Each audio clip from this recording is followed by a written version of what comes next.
മുളങ്കൂമ്പ് തോരൻ. മുളങ്കൂമ്പ് നന്നായി വൃത്തിയാക്കി കഴുകിയ ശേഷം അത് വൃത്തിക്ക് നല്ല രീതിയിൽ അരിഞ്ഞെടുക്കുക. അരിഞ്ഞെടുക്കുമ്പോൾ നമുക്ക് അതിൻ്റെ കട്ടിയുള്ള ഭാഗങ്ങളൊക്കെ തിരിച്ചറിയാൻ കഴിയും. അത് അടർത്തി മാറ്റി കട്ടി കുറഞ്ഞ ഭാഗങ്ങൾ നന്നായിട്ട് അരിഞ്ഞ് വൃത്തിയാക്കി എടുക്കുക. അരിയുമ്പോൾ അതിൽ വേണ്ടാത്ത വശങ്ങളൊക്കെ നമ്മൾ എടുത്ത് കളഞ്ഞ്, അതായത് നമുക്ക് അതിൻ്റെ കുറേ പൊളിച്ച് കളയാനുണ്ടാവും, അതിന് ഉൾഭാഗമാണ് നമുക്ക് വേണ്ടത്. അപ്പോൾ അതെല്ലാം പൊളിച്ച് കളഞ്ഞ് നല്ല കട്ടിയുള്ള നമുക്ക് അരിയാൻ പാകുന്ന ഭാഗം എത്തുമ്പോൾ നമ്മളതെടുത്ത് നല്ല വൃത്തിക്ക് അരിഞ്ഞ് വൃത്തിയാക്കി എടുക്കുക. നല്ലോണം വൃത്തിക്ക് കുനുകുനാന്ന് അരിഞ്ഞ് അത് നന്നായി ഒന്ന് കഴുകി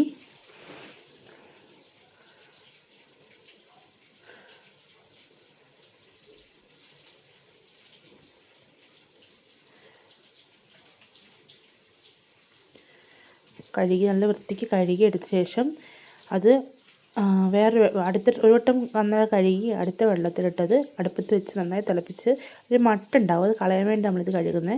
2-3 വട്ടങ്ങളായിട്ട് ഇത് കഴുകുക, അതിൻ്റെ വെള്ളം തിളപ്പിക്കുക, ഊറ്റിക്കളയുക. അങ്ങനെ 2-3 വട്ടമായിട്ട് ഊറ്റിക്കളഞ്ഞ് നമ്മൾ ഇതിൻ്റെ മട്ട് നന്നായി കളയണം, അല്ലെങ്കിൽ ഒരു ചൊവയുണ്ടാവും ഇതിന്.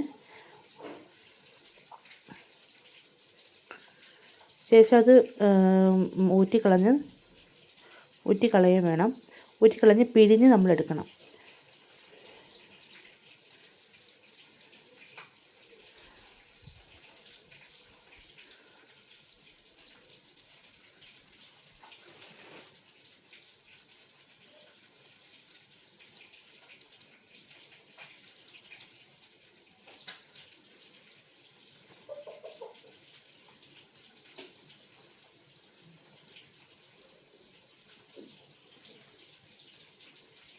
രണ്ട് മൂന്ന് വട്ടമായി കഴുകണം, അല്ലെങ്കിൽ അതിൽ മട്ട് പോവില്ല, അല്ലെങ്കിൽ ഒരു ചൊവയുണ്ടാവും. അതുകൊണ്ടാണ് ഈ 2-3 വട്ടമായിട്ട് കഴുകാൻ പറയുന്നത്, തിളപ്പിച്ച് ഊറ്റാൻ പറയുന്നത്.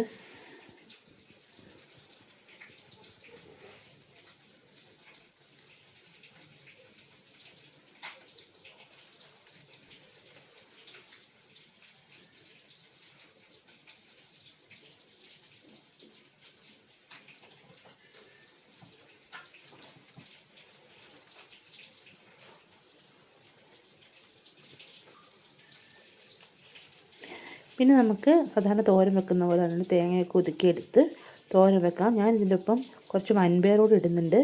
വൻപയർ ഇട്ടുമ്പോൾ വേറെ രുചിയാണ്. നമ്മൾ കൂണ് തോരൻ വെച്ച് ടേസ്റ്റാണ് ഇതിലുണ്ടാവുക. നല്ല ഹെൽത്തി ആയൊരു സാധനമാണ്. നല്ലോണം അത് തേങ്ങയൊക്കെ ഒതുക്കിയെടുത്ത് തോരൻ വെച്ചെടുത്താൽ നല്ല രുചിയായിട്ട് നമുക്ക് കഴിക്കാം.